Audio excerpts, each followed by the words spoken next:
Hi everybody, my name is Keeley and welcome back to my reading nook. Today I'm going to be talking about my February TBR. I'm very excited about this because my January reading month was really awesome. If you watched my January wrap up, I found a new favorite book. It's hard to say what your real favorite book is, but a new book that falls into that group of favorite books, if that makes sense. And that was Everything I Never Told You by Celeste Ng, if you didn't see that video. And I also started reading a new genre, which was Russian literature. I just had a really fun time with my reading in January, and I'm really excited to hopefully continue that in February and then throughout the other months of the year. I also was able to hit my reading goal, which was to read at least one book a month for consistency, and then in addition read about 25 books per year.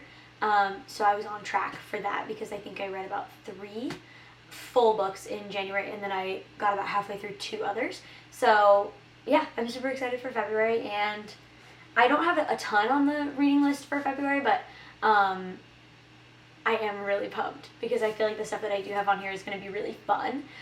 February is Valentine's Day. I think it's fun to read a romance.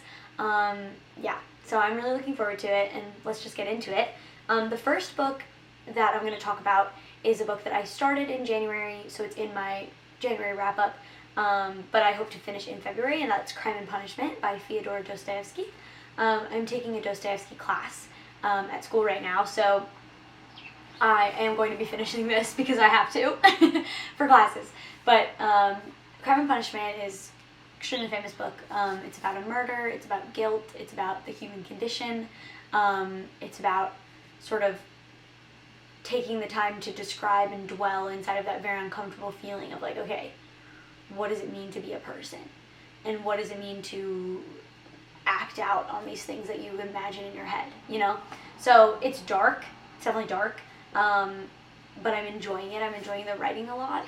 I'm not very far in at all, but I will be giving my final thoughts in my February wrap-up. But yeah, that's the first book on the list because I really need to finish this for school. The next book on the list is another one that I finished in January, or that I started in January and then that I'm going to finish in February, and that is Agatha Christie's And Then There Were None.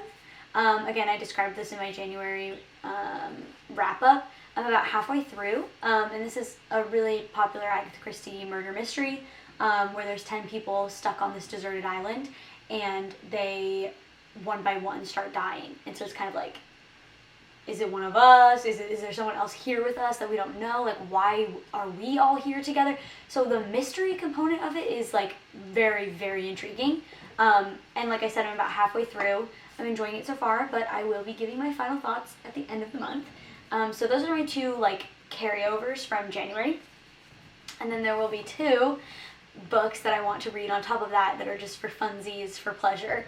And the first one I'm hoping to buddy read with my best friend Catherine, but we're going to see if that works out because obviously, as I mentioned a million times on my channel, I'm in school and I'm so busy. But truly, we're both in school and we're really busy, so who knows if it'll happen, but I'm really hoping it does. And that book is Emily Henry's People We Meet on Vacation. So this one's really fun because I actually found this copy in a little free library when I was already thinking about buying it. So that was thrilling. But People We Meet on Vacation by Emily Henry is a fun romance about these 2 characters, Poppy and Alex, that you kind of follow in 2 separate timelines. One is a timeline where they're best friends and they go on vacations together every year. And then the other timeline is after they've stopped doing that, and you're kind of trying to figure out, like, why did you stop doing that? What was the falling out that happened? Will you guys find each other again? That kind of thing. Yeah, so it says Poppy and Alex and Poppy. They have nothing in common. She's a wild child. He wears khakis. She has insatiable wanderlust. He prefers to stay home with a book. And somehow, ever since a fateful car share home from college many years ago, they are the very best of friends. So they were really good friends, and then it says, until 2 years ago when they ruined everything. They haven't spoken since. So you kind of follow them on those 2 timelines, and like I think you just kind of start to root for them to find each other again. Emily Henry is an author that is extremely popular. One of my favorite books from last year was Beach Read by Emily Henry. So that was her other book, and I absolutely loved it. It was the first like real romance book that I ever read, and I just thought that it was so fun because it wasn't just about the romance. Like each character had their own plot, and they had their own development, which I thought was really awesome and kind of made it just a good book generally, and not just a good romance, if that makes sense. So that's People We Meet on Vacation by Emily Henry. I'm really excited for this one. And then the last book that I'm going to be reading in February, that's on my February TBR, is Truly Just for Funsies. Like, truly just for funsies. I found this also in a little free library, and this is Austinland by Shannon Hale. I love Jane Austen so much, but I've never read like kind of an Austen-inspired adaptation. This is like an extremely short book, like under 200 pages, but it seems like she just kind of reads like goofy, or sorry, it seems like this author just writes goofy romance books. Yeah, and so basically it just says Jane is a young New York woman who can never seem to find the right man, perhaps because of her secret obsession with Mr. Darcy, as played by Colin Firth in the BBC adaptation of Pride and Prejudice.